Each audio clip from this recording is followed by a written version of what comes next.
Assalamualaikum warahmatullahi wabarakatuh. Selamat pagi dan salam sejahtera bagi kita semuanya. Baik, pada pagi hari ini perkenalkan saya Bu Musiro. Saya sebagai PJMK, penanggung jawab mata kuliah metodologi keperawatan. Adik-adik, pada pagi hari ini kita akan sharing bersama tentang mata kuliah metodologi keperawatan. Tujuannya adalah agar kita memahami mata kuliah metodologi keperawatan, bagaimana proses di dalamnya, dan apa saja yang harus dilakukan oleh adik-adik, dan bagaimana sih tips mencapai dan memahami metodologi keperawatan di dalam semester 1 ini. Adik-adik yang saya banggakan dan tentunya yang sangat saya sayangi, di dalam mata kuliah metodologi keperawatan ini terdapat tim pengajar, antara lain ada Ibu Nurul Hayati SKPNS MM, yang kedua ada Ibu Rizky Dwi Febriansari, dan yang ketiga ada saya sendiri. Mata kuliah metodologi keperawatan merupakan mata kuliah yang menguraikan tentang konsep proses keperawatan yang mencakup 5 proses, antara lain yaitu pengkajian, diagnosa keperawatan yaitu menentukan diagnosa keperawatan, yang ketiga adalah perencanaan, tindakan keperawatan atau intervensi keperawatan, yang keempat adalah bagaimana pelaksanaan atau implementasi keperawatan, dan yang kelima adalah evaluasi keperawatan.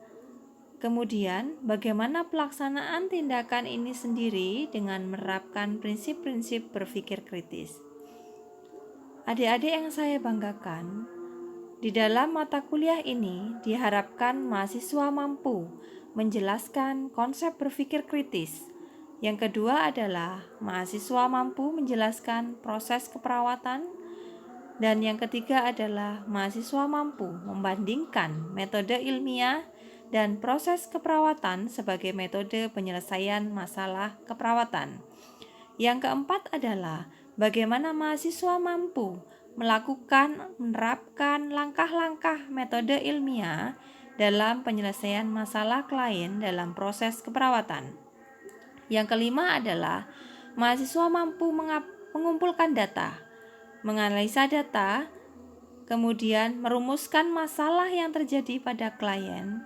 Yang keempat adalah merencanakan tindakan keperawatan, mampu melakukan tindakan keperawatan dan evaluasi keperawatan dengan sikap menghormati klien untuk memilih dan menentukan sendiri asuhan keperawatan, serta bertanggung jawab atas kerahasiaan klien, keamanan baik secara tertulis, verbal, ataupun kerahasiaan dan keamanan informasi, kemudian dan bisa mempertanggungjawabkan apa yang dilakukan. Adik-adik, dalam konsep atau bahan kajian yang ada di dalam metodologi keperawatan ini, antara lain adalah konsep berpikir kritis dalam pengambilan keputusan. Yang kedua adalah konsep proses keperawatan. Yang ketiga adalah perbandingan metode ilmiah dan proses keperawatan sebagai metode penyelesaian masalah. Yang keempat adalah konsep pengkajian sampai konsep evaluasi keperawatan.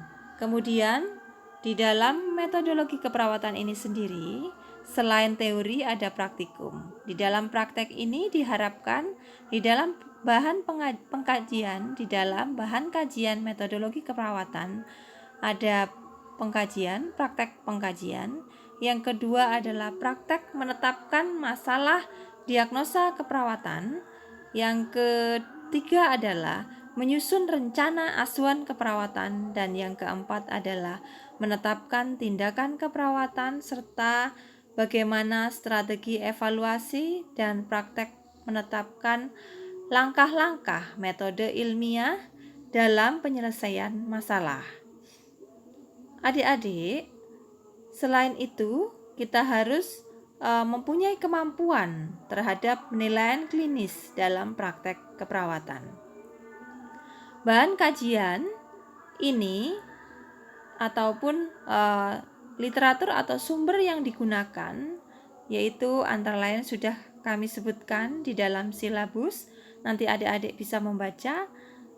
Dan kami mempunyai modul metodologi keperawatan yang bisa digunakan dalam proses pembelajaran ini.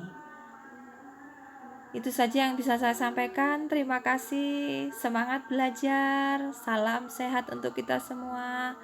Kurang lebihnya Bu Musyiro mohon maaf. Assalamualaikum warahmatullahi wabarakatuh.